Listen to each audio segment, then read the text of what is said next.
Manhunt continues for the attackers who targeted a birthday party for a 2-year-old.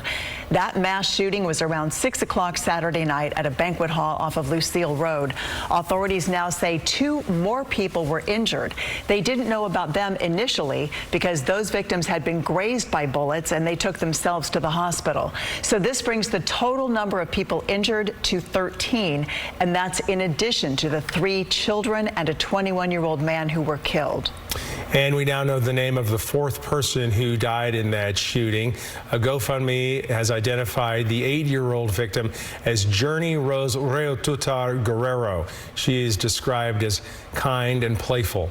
Journey Rose was in the 3rd grade. She loved to tell her family about what she learned every day at school. Friends and family have identified the other 3 victims now, and we can all see what they look like. 8-year-old Maya Lupian, 14-year-old Amari Peterson, as well as 21-year-old Susano Archuleta. Stockton's Vice Mayor Jason Lee adding this today, making an announcement that musical artist Burna Boy has offered to come forward and cover the funeral cost for all of those killed in the mayhem that happened on Saturday night.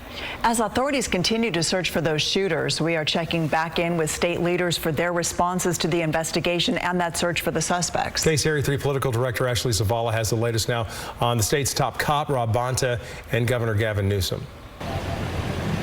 State leaders don't seem to have plans to head down to Stockton in response to the mass shooting there anytime soon. Pleasure. Thanks for having me. California Attorney General Rob Bonta held a Giving Tuesday event in Sacramento. There, I asked him about the resources he offered to investigators in San Joaquin County. Yeah, we reached out and offered support. Of course, our hearts go out to all those impacted. Just a tragic incident. Again, never normal. And never acceptable.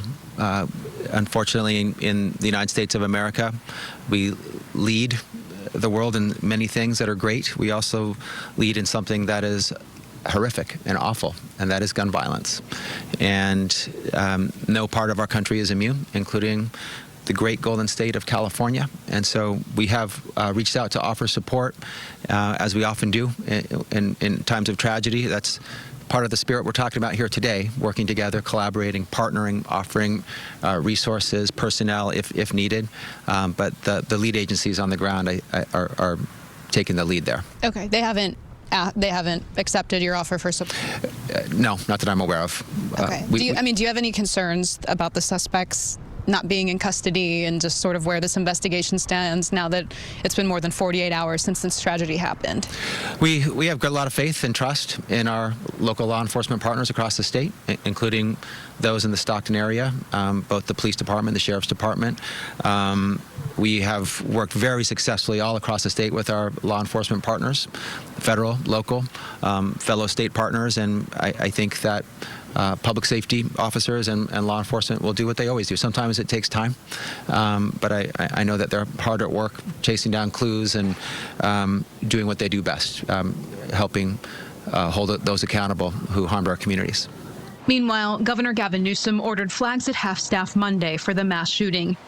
He has not commented on the mass shooting since. Newsom Tuesday left the state for a cross-country trip to New York, then Washington, D.C. and Arizona for the rest of the week. It's for a mix of political and official state business, according to his office.